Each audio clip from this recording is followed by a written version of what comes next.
성경부, 성경공부 온라인 시작하겠습니다. 우선 여러분한테 하나 미안한 말을 할게. 교환 파일이 조금 이상이 있어서 오늘 교환 파일을 못 올렸습니다. 제가 그거는 조금 더 손봐서 올려드리도록 하겠습니다. 그러니까 오늘은 부득이하지만 말로 이렇게 설명을 할 테니까요. 여러분 오늘은 좀 교환보다는 우리 화면 보시면서 저한테 집중을 조금 해주셨으면 좋을 것 같습니다. 자, 잠깐 기도하고 시작하도록 하겠습니다. 하나님 은혜를 감사합니다. 아버지 하나님이 나눈 성경부 오늘도 함께 성경 공부하게 하시니 감사합니다. 오늘 바울 서신의 두 번째 부분을 살펴보며 하나님께서 우리에게 주신 교훈들을 잘 알아갈 수 있도록 주님 은혜를 베풀어 주시옵소서. 감사드립니다. 우리 주 예수 그리스도의 이름으로 기도하옵나이다. 아멘. 자, 그러면 오늘 부분 시작하도록 하겠습니다. 자, 메모장을 켤게요, 여러분.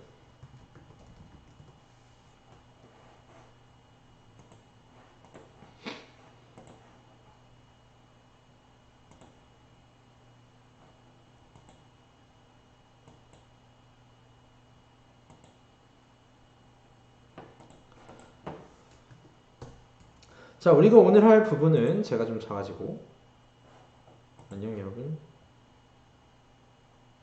정확합니다.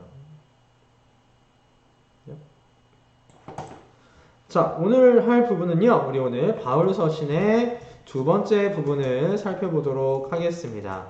오늘 지난주에 우리가 지난주죠? 지난주는 못했으니까 지난주 바울 서신의 첫 번째 부분이었던 로마서부터 우리가 어디까지 살펴봤냐면 로마서, 고린도전서, 갈라디아, 에베소, 빌립보, 골로새서까지 살펴봤습니다. 골로새서까지 살펴봤고요. 물론 그 전에 이제 사도행전에 대해서도 살펴보았죠. 그래서 이제 오늘은 나머지 부분인 두 번째 부분, 데살로니가 전후서부터 디모데 전후서, 디도서, 빌레몬서 총 6권의 성경을 우리가 오늘 살펴보고 바울 서신을 모두 마치도록 하겠습니다. 자, 그러면 오늘 본격적으로 이제 시작을 하면서 우리 데살로니가 전후서부터 조금 들어가 보도록 하겠습니다. 데살로니가 전후서는요, 묶어서 설명할게요. 바울이 데살로니가에 쓴 편지입니다. 데살로니가 교회에 쓴 편지입니다. 바울이 데살로니가 교회에 쓴 편지, 그것이 바로 데살로니가 전후서가 되겠습니다. 데살로니가 전후서는 약간 비교가 되는 게 고린도 전후서랑 비교가 됩니다. 데살로니가 교회는 고린도 교회와 비교를 하면 바울에게 있어서 굉장히 큰 기쁨을 주는 교회였고 굉장히 모범적인 교회가 바로 데살로니가 교회였습니다. 성경을 좀 찾아보면서 할게요. 저는 오늘 개역 한글 성경을 갖고 왔거든요. 그래서 여러분이 갖고 있는 성경이랑 조금 안 맞을 수 있습니다. 그 부분은 조금 양해해 주시면 좋을 것 같아요. 자, 데살로니가 전서 보도록 하겠습니다. 데살로니가 전서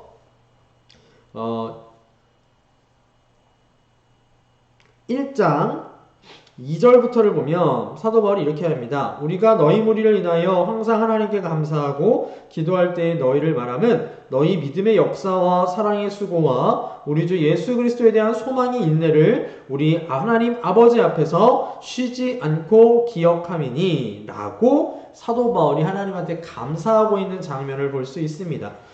물론 고린도교에서 처음 부분에서는 고린도교회를 칭찬하고 시작을 하긴 했죠. 그러나 뒤로 가면 갈수록 점점 고린도교회는 많은 문제들이 있지, 우리가 청년부 시간에 살펴보고 있는 것처럼 많은 문제들이 있었고 그 문제들에 대해서 사도 바울이 하나하나 조금 지적하는 부분을 찾아볼 수 있는데 데살로니가 교회에 있어서만큼은 그런 부분을 찾아보기가 힘듭니다. 오히려 바울이 칭찬하고 지금 데살로니가 교회가 겪고 있는 어려움들에 대해서 격려하는 말씀, 그것이 데살로니가 전서 그리고 데살로니가 후서에 있는 말씀이 되겠습니다. 자, 우리 한 장 한 장 조금 살펴보도록 하겠습니다. 데살로니가 전서는 총 5장에 대한 말씀인데요. 1장에서는 사도 바울이 고린도 교회에 대한 칭찬이 기록되어 있고 2장에서는 바울이 고린도 교회에 대하여서 데살로니가 교회에 대하여서 자신을 공격하는 흔히 말하는 유대인들에 대하여서 자신을 변호하는 내용이 기록되어 있습니다. 그리고 3장에 넘어가면 사도 바울이 데살로니가 교회를 얼마나 아끼고 사랑하는지 보여줍니다. 그 증거가 무엇이었냐면요. 데살로니가 교회에 디모데를 파송해서 데살로니가 교회의 상황을 살펴보고 또 디모데가 와서 보고했을 때 너무너무 좋아했습니다.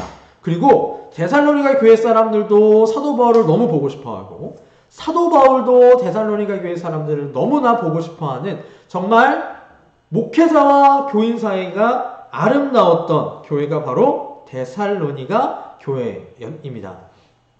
자, 그런데 이 데살로니가 교회에 대하여서 사도 바울이 실생활에 대한 몇 가지 교훈을 주기도 합니다. 그 교훈은 무엇이었냐면요. 4장 1절에 보면 이렇게 말씀합니다. 종말로 형제들아 우리가 주 예수 안에서 너희에게 구하고 권면하노니 너희가 마땅히 어떻게 행하며 하나님께 기쁘시게 할 것을 우리에게 받았으니 곧 너희 행하는 바라 더욱 많이 힘쓰라. 이렇게 말씀하면서 3절부터 보면 하나님의 뜻은 이것이니 너희의 거룩함이라 라고 말하면서 데살로니가 교회를 향해서 너희는 일반 세상 사람들과는 다른 삶을 살아야 한다라는 것을 권면하고 있습니다.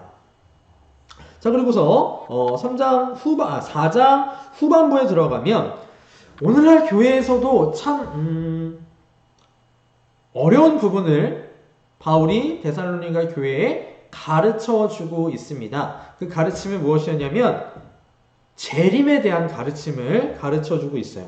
여러분 재림은요 교회에서 어떻게 보면 정말 순수하게 믿어야 하는 부분입니다. 우리 예수님께서 오셨다는 것은 역사적인 증거를 통하여 성경의 증거를 통하여 얼마든지 변호하고 이야기할 수 있는데 재림은 그게 좀 힘듭니다. 왜? 아직 일어나지 않은 일이기 때문에 그렇습니다. 사도 바울은 그 일어나지 않은 재림에 대하여 지금이 말세임을 기억하라 라고 하면서 데살로니가 교회를 향해 재림에 대한 교훈을 주고 있습니다. 그리고 데살로니가 후서로 넘어가 볼까요? 데살로니가 후서는 데살로니가 전서가 기록된 지 몇 달 후인 주후 51년경에 기록된 성경입니다. 역시 마찬가지로 바울이 기록을 했고요. 데살로니가 후서 역시 예수님의 재림에 대한 교훈이 핵심 포인트입니다. 그러니까 데살로니가 교회는 예수 그리스도의 오심에 대하여서 여러 가지 조금 오해가 있었던 것 같아요. 그래서 데살로니가 교회로 하여금 종말에 대하여서 마지막 때에 대하여서 정확하게 가르쳐주고 있는 성경이 데살로니가 후서입니다. 자, 데살로니가 전서와 후서 종합적으로 조금 정리해 보도록 하겠습니다. 데살로니가 전서와 후서 우리에게 어떤 교훈을 주는가, 믿음에 대하여서 우리의 이해에 어떻게 기여하는가, 그분을 살펴보면 이렇게 됩니다. 첫 번째로 종말에 대한 가르침을 주고 있습니다. 사도 바울이 사실은 종말에 대해서 예수 그리스도의 재림에 대하여서 이렇게 많은 이야기를 하지는 않았습니다만 데살로니가 교회에 있어서만큼은 그 부분을 확실하게 가르쳐 주고 있습니다. 두 번째로 하나님의 말씀, 즉 복음이 어떤 것인지 데살로니가 전후서를 통하여 가르쳐주고 있고, 세 번째로 데살로니가 전후서를 통하여서 교회는 하나님의 가족이다라는 공동체 의식을 심어주고 있습니다. 사도 바울이 떠나 있든지 데살로니가 교회와 같이 있든지 우리는 모두 영적으로 한 가족이다라는 것을 보여주고 있죠. 자, 데살로니가 전후서 이렇게 조금 정리하도록 하겠습니다. 자, 이어서 우리 디모데 전서로 넘어갑니다. 자, 디모데 전서는요, 제 개인적으로 성경에서 저한테 제일 좋아하는 성경이 뭐냐고 물으면 저는 구약에서는 여호수아고요, 신약에서는 디모데 전후서를 꼽습니다. 그 중에서 하나를 고르라고 한다면 저는 디모데 전후서를 꼽겠어요. 자, 지금 우리가 살펴볼 이 디모데 전서부터 디도서까지 세 권의 성경은요, 우리가 조금 다른 명칭으로 부릅니다. 우리 에베소서, 골로새서, 빌립보서, 빌레몬서 요 네 권의 성경을 옥중서신이라고 부른다라고 말씀을 드렸어요. 사도 바울이 로마 감옥에 갇혀 있을 때 썼던 성경, 그것이 바로 에베소서, 골로새서, 빌립보서, 빌레몬서입니다.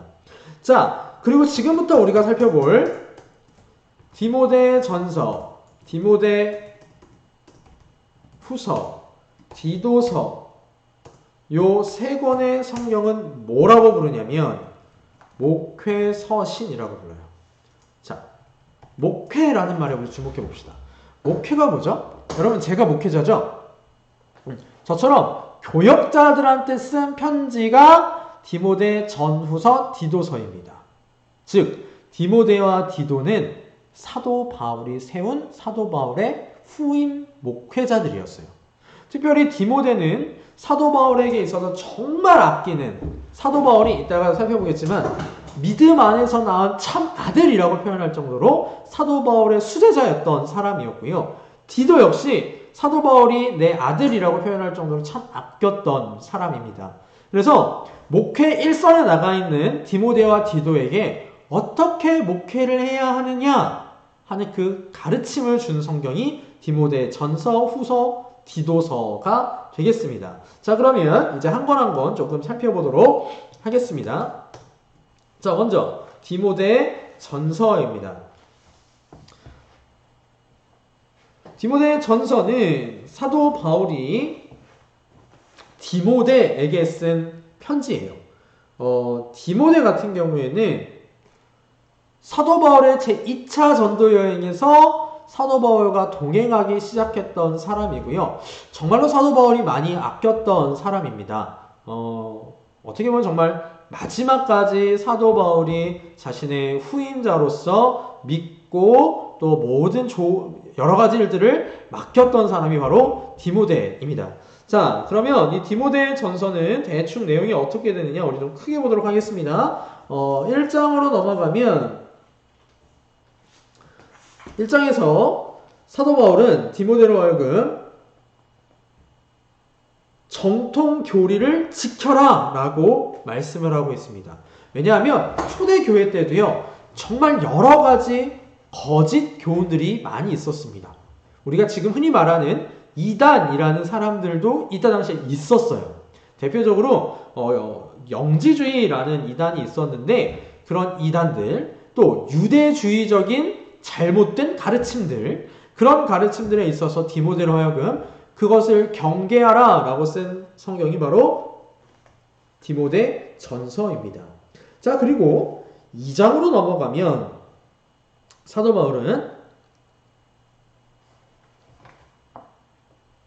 실제적인 교회 가르침을 몇 가지를 줍니다. 자, 우리 청년부에서 조금 주목해 볼게. 2장 8절부터 나와 있어요. 2장 8절부터 내용을, 2장 8절부터 내용을 보면 교회 안에서 여성들이 어떻게 덕을 세울 수 있을까 하는 부분입니다. 우리 청년부에도 참 많은 자매들이 있죠? 우리 자매들이 교회 안에서 어떻게 덕을 세울 수 있을 것인가? 그것은 일단은 여기 나와 있는 걸 보면 단정함, 그리고 또 단정한 옷차림, 단정한 생활 방식, 이런 것들을 이야기하고 있습니다. 자, 그리고 3장으로 넘어가면 사도 바울이 디모데에게 감독과 집사의 자격에 대하여서 이야기를 합니다. 자, 오늘 여기서 이것 좀 주목해 보겠습니다. 감독과 집사의 자격. 여러분, 여기서 일단 감독이 무엇인지 좀 정의하고 넘어가겠습니다. 감독은 지금의 목회, 목사, 장로라고 생각을 하시면 돼요. 초대교회 때는 이 감독이라는 직분이 있었고, 지금도 감리교회는 감독이라는 직책이 있습니다. 우리 여기 조금만 내려가면 우리 교회 근처에도 감리교 기쁜 교회가 하나 있죠? 그것처럼 그 감리교회는 이 감독, 감독이라는 직분이 있어요. 감독이 하는 역할은 사실 목사의 역할과 다르지 않습니다. 실제로 감리교 교단 소속 목사님들 중에서 감독이 세워지고요. 그 감독이 하는 역할은 우리 교단으로 따지면 약간 위치는 총회장과 비슷한데 권한이 더 강합니다. 여러 가지 할 수 있는 조금 권한이 직접적으로 더 강한 직책이 바로 요 감독이라는 직책입니다. 그래서 우리 장로교에서는 요 감독을 어떻게 받아들이냐면 목사와 장로라고 받아들여요. 그래서 사도 바울이 3장에서 교회의 일꾼들, 특별히 목사와 장로와 집사를 세울 때에 어떤 기준을 가지고 세워야 한다라는 것을 알려준 성경, 그것이 바로 디모데 전서가 되겠습니다. 그리고 4장과 5장에 넘어가서는 4장에서는 거짓 교사들을 조금 더 경고하고 있고 디모데한테 그리스도의 좋은 일꾼으로서 더욱 힘써라 라고 사도 바울이 권면합니다. 그리고 5장으로 넘어가서는 디모데가 약점이 하나가 있는데 그게 뭐냐면요, 젊은 목회자였습니다. 그래서 젊은 목회자인 디모데에게 교회 안에서 그가 목양하는, 그가 목회하는 성도들을 어떻게 대할 것인가, 나이 많은 남자는 어떻게 대할 것이고 나이 많은 여자는 어떻게 대할 것이고 젊은 남자, 젊은 여자는 어떻게 대할 것인지 사도 바울이 직접적으로 가르쳐준 부분이 5장에 기록되어 있습니다. 그리고 6장에서는 이제 성도들에 대하여서 다시 한번 권면을 하는데 성도들로 하여금 특별히 사도 바울은 거룩한 생활을 조금 이야기를 합니다. 무엇보다 우리 6장 3절 말씀부터 보면 누구든지 다른 교훈을 하며 바른 말, 곧 우리 주 예수 그리스도의 말씀과 경건에 관한 교훈에 창념치 아니하면 저는 교만하여 아무것도 알지 못하고 변론과 언쟁을 좋아하는 자니 이로써 투기와 분쟁과 희망과 악한 생각이 나며 이러이러하기 때문에 조심하라 라는 가르침. 또 11절부터 보면 사도 바울이 디모데 개인에게 너는 목회자로 또 어떻게 해야 되는지, 그리고 디모데 전서에서 아주 유명한 구절이 하나 있죠. 디모데서 6장 10절 말씀입니다. 6장 10절 말씀을 보면 이렇게 말씀해요. 돈을 사랑함이 일만하게 뿌리가 되나니 이것을 사모하는 자들이 미혹을 받아 믿음에서 떠나 많은 근심으로써 자기를 찔렀도다 라고 말씀합니다. 자, 이것처럼 사도 바울이 직접적으로 성도들에게, 디모데에게 가르침을 준 성경, 그것이 바로 디모데 전서입니다. 자, 그런데 디모데 전서는 그러니까 정말 선배 교역자인 사도 바울이 후배 교역자인 디모데에게 실질적인 가르침을 주고 있는 것이죠. 자, 그러면 디모데 전서가 우리의 믿음에 어떻게 기여하는가 총 몇 가지를 좀 살펴볼 건데 6가지를 좀 살펴볼게요. 첫 번째, 멘토링입니다. 여러분, 멘토링이라는 말 많이 듣죠? 지금 언제부턴가 우리 한국 사회에서 이 멘토링이라는 말을 많이 사용을 하고 신앙에 있어서 좋은 멘토를 찾아라 라는 이야기를 합니다. 우리 청년부 여러분들은 좋은 신앙의 멘토를 찾았는지 조금 궁금하기도 합니다. 자, 신앙에 있어서 좋은 멘토가 있다라는 것은 내가 도움이 필요할 때 건전한 방향으로 나를 도와줄 수 있는 사람이 있는 그런 아주 좋은 복된 일입니다. 그래서 우리 청년부 지체들도 좋은 신앙의 멘토를 한 명 꼭 찾았으면 좋겠고, 두 번째로 교회 리더십에 대한 부분입니다. 즉 감독과 집사에 대한 교훈을 주었잖아요. 교회에서 지도자의 위치에 올라가 있는, 교회를 리딩해 가야 하는 사람들은 어떤 사람들인지, 어떤 자격이 필요한지, 어떻게 사역해야 되는지 그 부분을 가르쳐주고 있습니다. 세 번째, 아까 봤듯이 그리스도인의 삶에 대한 가르침을 우리에게 주고 있고, 네 번째, 불필요한 논쟁은 피하라 라는 가르침. 또 다섯 번째, 돈에 대한 가르침이에요. 돈. 여러분 돈 좋아하나요? 돈 좋아해요? 우리 오해 좀 안 했으면 좋겠어요. 돈이 나쁜 건 아닙니다. 돈이 나쁜 건 아니에요. 돈은 우리에게 있어서 필요한 겁니다. 그러나 돈을 사랑하는 건 나쁜 거예요. 내가 돈을 사용해야지 돈이 나를 지배하게 해서는 안 됩니다. 그래서 기독교인의 삶의 목적은 결코 돈에 가 있으면 안 돼요. 그 부분을 사도 바울께서 지적하고 있는 부분이고, 마지막 6번째, 복음의 중심성입니다. 사도 바울은 이 복음을 전함에 있어서 무엇보다 건전한 교리를 전하라 라고 말씀합니다. 여러분, 바른 교리, 건전한 교리가 정말 중요해요.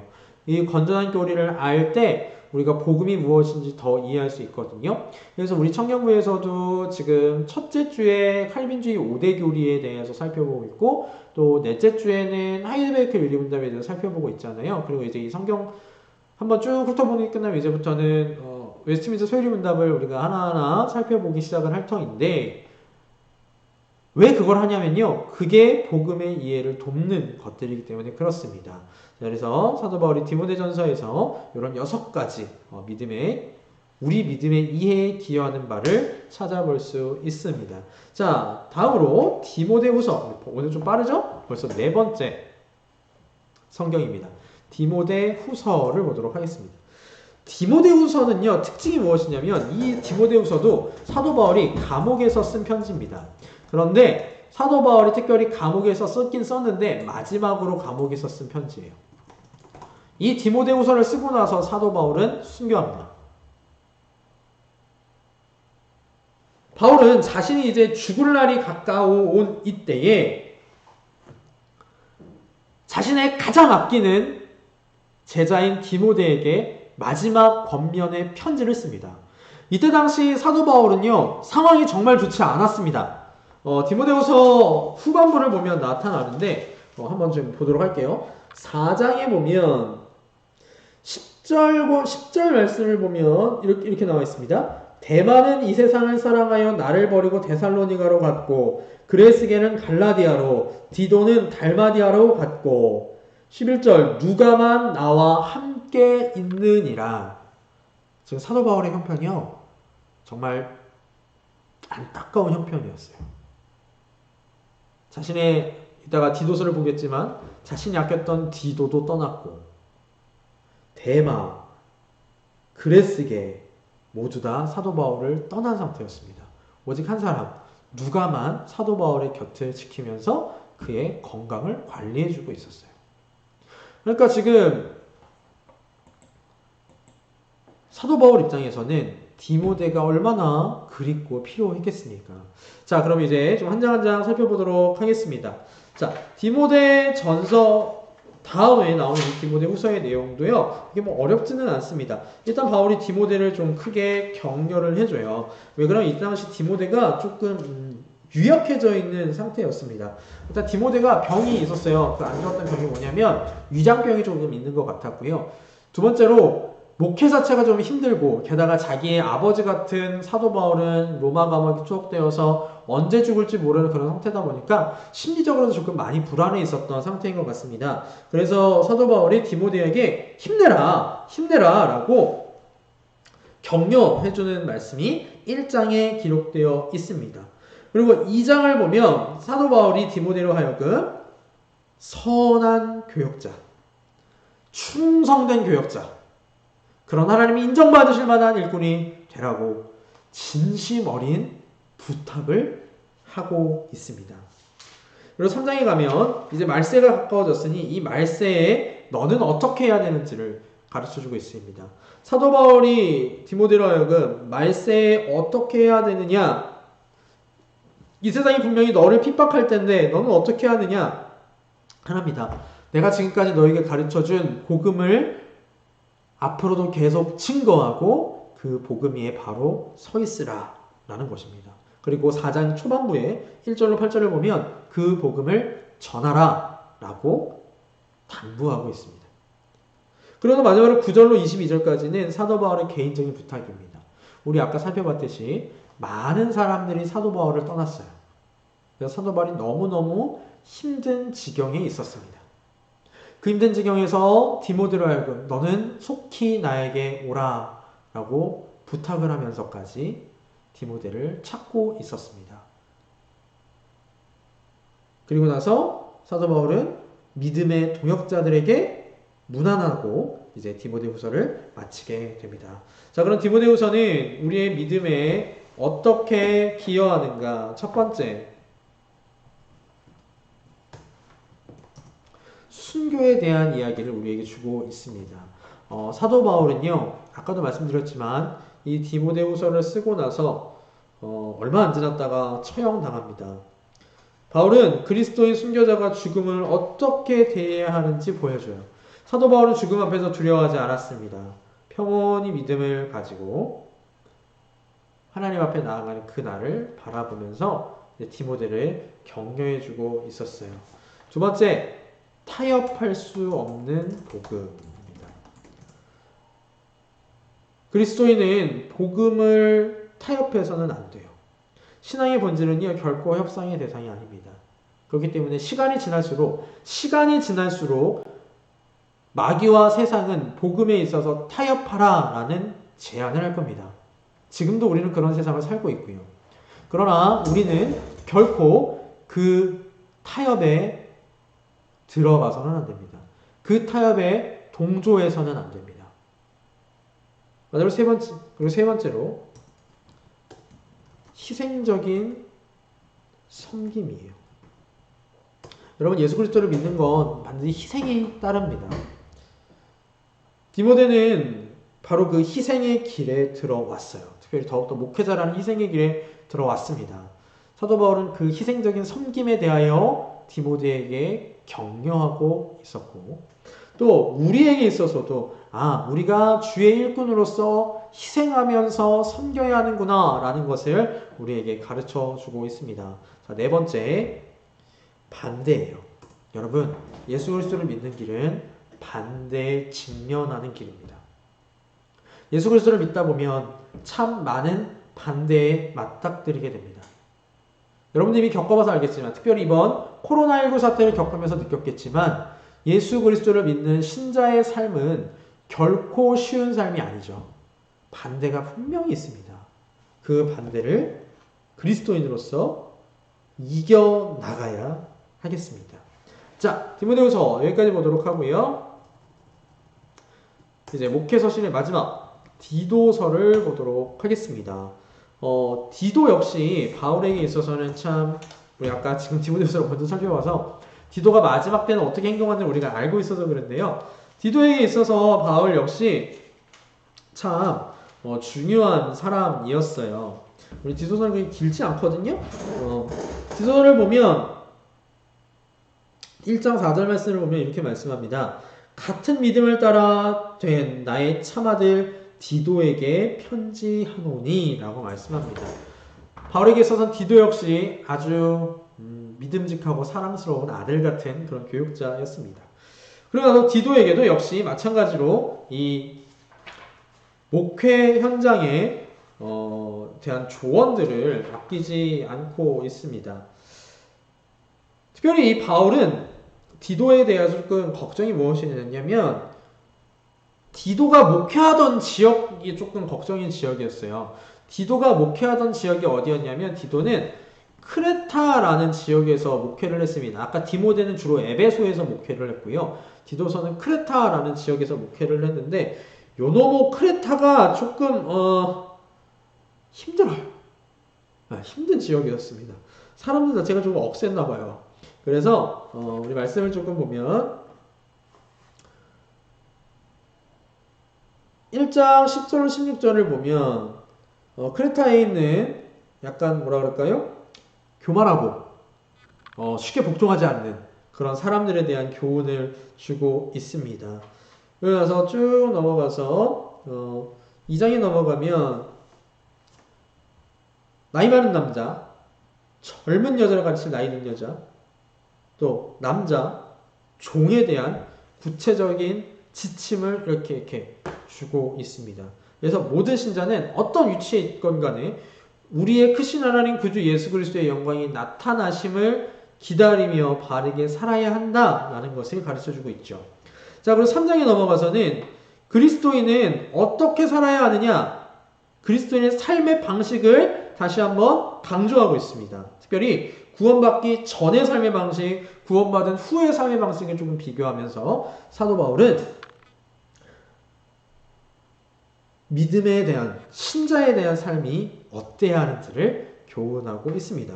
그리고 마찬가지로 디도서에서도요, 장로를 세울 때 어떻게 세워야 되느냐. 여러분, 교육자로서는 참 이 장로 세우는 일이 되게 중요합니다. 조금 우리 청년부로 하자면 임원 세우는 일이 중요해요. 교회 안에서, 우리 특별히 장로교 안에서 장로는 교인들의 대표적 역할을 합니다. 그래서 교회 운영에 있어서 많은 중대한 역할을 하기 때문에 좋은 사람을 장로로 세워야 돼요. 마찬가지로 우리 청년부 안에서도 좋은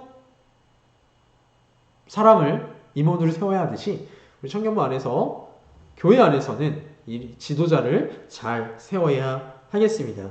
자, 그럼 마지막으로 디도서에 대한 복음이 우리에게, 우리의 믿음에 디도서가 기여하는 말을 조금 살펴보도록 하겠습니다. 첫 번째는 변화시키는 복음입니다.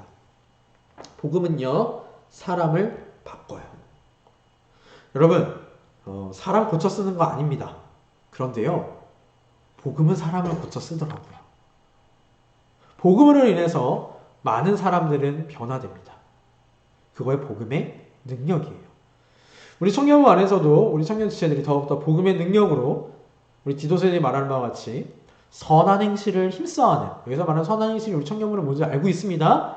하나님의 말씀에 따라 하나님의 영광만을 위하여 하는, 그게 선한 행실이죠. 그 선한 행실을 해나가는 우리 청년부들로 변화하기를 간절히 소원합니다. 두 번째로, 반대를 무릅쓴 복음 전파입니다. 여러분, 복음 전파에는 반드시 반대가 따라와요. 마귀가 복음 전파되는 걸 얼마나 싫어하겠습니까? 하나님의 나라 확산되는 걸 얼마나 싫어하겠어요. 그렇기 때문에 어떤 반대가 들어오더라도 우리는 복음을 증거하고 전파해야 합니다. 세 번째로,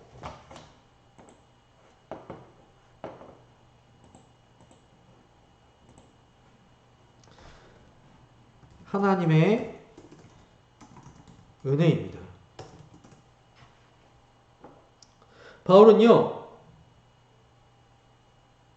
하나님의 은혜를 참 많이 강조해요.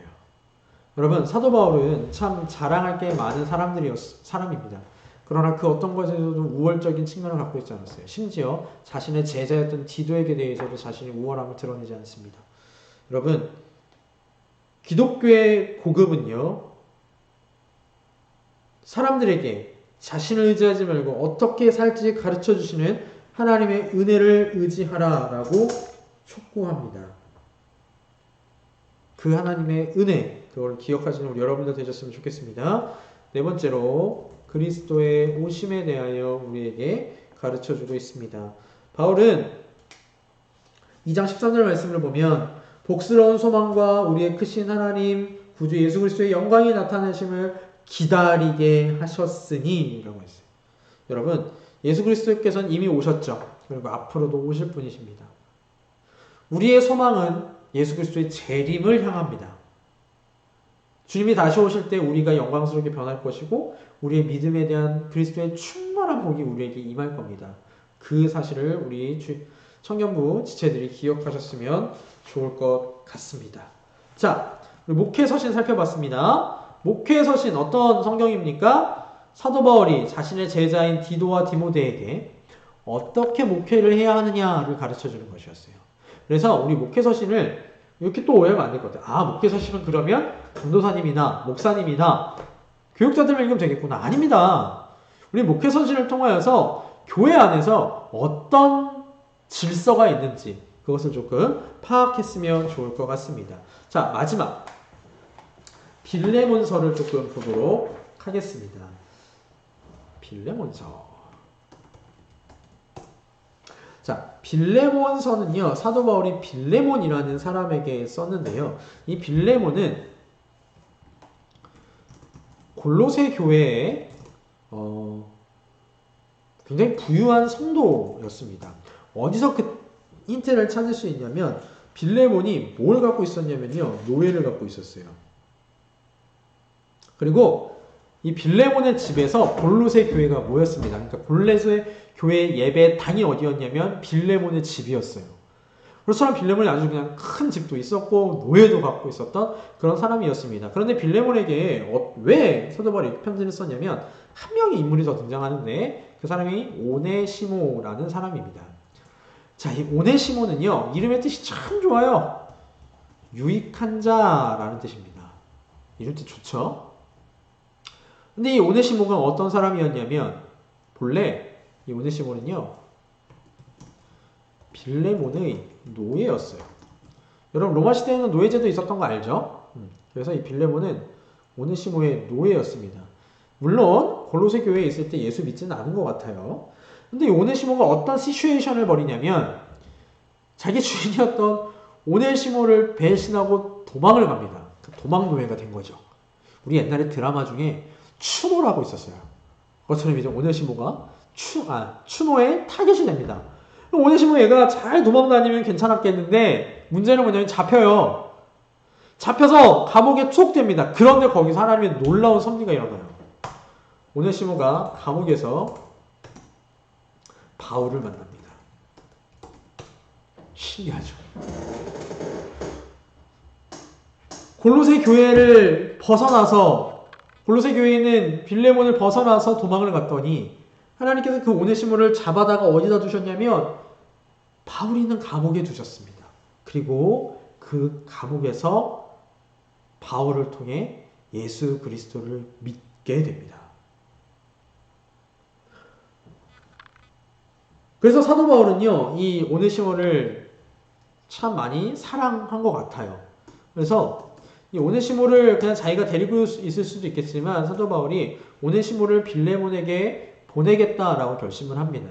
근데 여러분 오네시모 입장에서 한번 생각을 해보세요. 내가 도망 나왔잖아요. 근데 다시 돌아가래요. 얘 주인한테. 그것도 뭐의 신분으로? 노예의 신분으로 다시 돌아가랍니다. 오네시모 미친 듯이 싫지 않았을까요? 게다가 자칫 잘못하면 빌레몬이 오네시모한테 큰 학대를 할 수도 있어요. 심하면 죽일 수도 있습니다. 그런데 돌아가래요. 여기서 대단한 것은 오네시모가 사도 바울의 편지를 손에 들고 돌아갑니다. 근데 그 편지 내용을 보니까요, 그럴만했어요. 여러분 1장 10절 말씀을 보면 빌레몬서 1장 10절 말씀을 보면 갇힌 중에서 낳은 아들 오네시모를 위하여 내게 간구한다 라고 했어요. 여러분 빌레몬은요 바울의 제자였거든요. 근데 지금 스승이 제자한테 간절히 부탁한답니다. 뭐를요? 이 오네시모 좀 받아줘라. 아무런 해도 끼치지 말고 오네시모 좀 받아주라 라고 부탁을 합니다.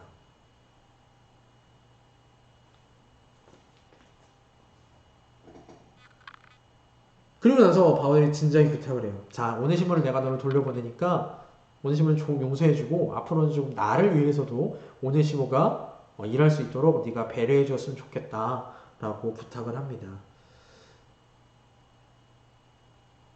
자, 근데 솔직히 이렇게 보내는 게 쉽지 않잖아요. 그래서 사도 바울이 아주 그냥 멋진 말을 합니다. 우리 성경 있는 지체들 한번 봅시다. 빌레몬서 1장 18절 보겠습니다. 저가 만일 내게 불의를 하였거나 내게 진 것이 있거든, 예를 들어 쉽게 말하면 빚진 것이 있거든 이것을 내게로 회개하라 라고 말을 합니다. 무슨 소리냐면 만약에 오네시모가 너한테 손해를 끼쳤으면 그 손해 내가 갚아줄게. 그 손해 나한테서 받아 라고 이야기를 합니다. 근데 바울이 되게 재미있는 표현을 써요.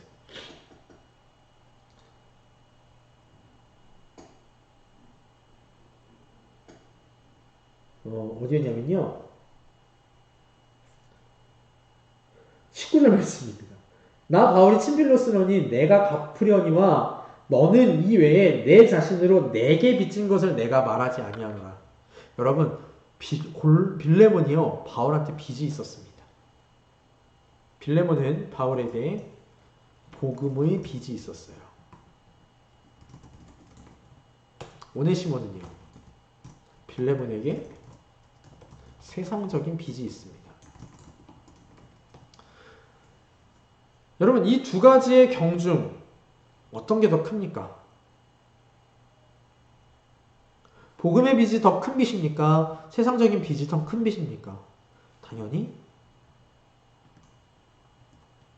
복음의 빛이 더 크죠. 보세요. 복음의 빛과 세상적인 빛, 이 두 가지를 비교해 봅시다. 뭐가 더 커요? 당연히 복음의 빛이 더 크죠. 사도 바울은 오네시모가 너한테 손해 끼친 거 내가 갚아줄게. 그런데 너가 나한테 빚진 건 내가 굳이 말하지는 않을게. 라고 이야기를 합니다. 사도 바울이 이렇게 얘기를 한 거 보면 빌레몬이 충분히 이 이야기를 알아들을 수 있는 그런 사람이었던 것 같아요. 그리고 나서 빌레몬에게 오네시모를 돌려보내주면서 또 한 가지 부탁을 합니다. 어떤 부탁이냐면 이제는 16절 말씀을 보면 노예로 대하지 말고 노예긴 노예인데 형제처럼 대하여 주라 라고 부탁을 합니다. 그러니까 빌레몬서는 참 특이하게도 사도 바울이 한 사람을 위하여 쓴 편지입니다. 근데 이 한 사람을 위해서 쓴 편지에서 우리가 몇 가지 우리 믿음에 어떤 기여를 하는가 그 사실을 좀 살펴보면서 이 빌레몬서의 의의를 살펴보고 오늘 성경 공부를 좀 마치도록 할게요. 자, 빌레몬서에서 찾아볼 수 있는 우리 믿음에 기여하는 바 첫 번째는요. 희생적인 사랑입니다. 여러분, 바울은 사실은 오네시모를 위해서 어떤 노력도 할 필요가 없었던 사람입니다. 바울이 오네시모에게 이렇게 잘해줄 이유가 사실 없죠. 그죠? 바울은 오네시모를 전도했을 뿐입니다. 복음을 증거했을 뿐이에요. 그러나 사도 바울은 오네시모를 위하여 간구합니다. 여러분, 우리 청년부는 서로를 위해서 좀 간구해 줄 수 있는 그런 청년부가 되었으면 좋겠고요. 이렇게 서로가 서로를 위하는 것, 이것이 교회의 모습입니다. 우리 청년부 그런 교회가 되었으면 좋겠습니다. 두 번째로 노예 제도에 대한 가르침을 주고 있어요. 여러분, 로마 시대에는 노예가 있었어요. 네, 노예가 있었습니다. 그런데 노예 제도가 사실은 성경적으로 옳은 제도는 아니죠. 근데 사도 바울은 노예 제도를 우리 이전에 살펴봤던 에베소서나 골로새서나 이런 데를 보면 노예 제도를 좀 인정하고 있는 것 같습니다. 그런데 여러분 노예 제도를 이렇게 생각하시면 돼요. 노예 제도가 옳은 것은 성경적으로 옳지는 않지만 이때 당시 노예 제도를 걸고 넘어지기 시작하면 정말 큰 사회적인 혼란이 일어나게 되거든요. 사도 바울은 노예 제도를 이렇게 해석해 줍니다. 노예 제도에서 서로 주인도 예수를 믿고 노예도 예수를 믿으면 서로 뭐라 그럴까요? 물건처럼 취급하는 것이 아니라 그 노예를 주인이 형제처럼 대해 주면서 이제는 인격적인 존재로 대해주는 거고 노예 역시 계속해서 주인을 잘 섬기게끔 합니다. 그러니까 쉽게 무슨 말이냐면 회사 생활하고 똑같아요. 여러분 회사에서요. 사장님이 예수님을 믿건 안 믿건 우리는 사장님을 잘 대해야 합니다. 직장에서 상사를 잘 대해야 돼요. 그리고 만약에 여러분들이 나중에 높은 직책에 올라가잖아요. 그러면 밑에 있는 사람들이요. 인격적으로 잘 대해주세요. 빌레몬서에서는 그 부분을 이야기하고 있습니다. 자, 오늘 우리 총 6권의 성경을 살펴봤습니다. 데살로니가 전서, 데살로니가 후서, 디모데 전서, 디모데 후서, 디도서, 빌레몬서를 살펴봤어요.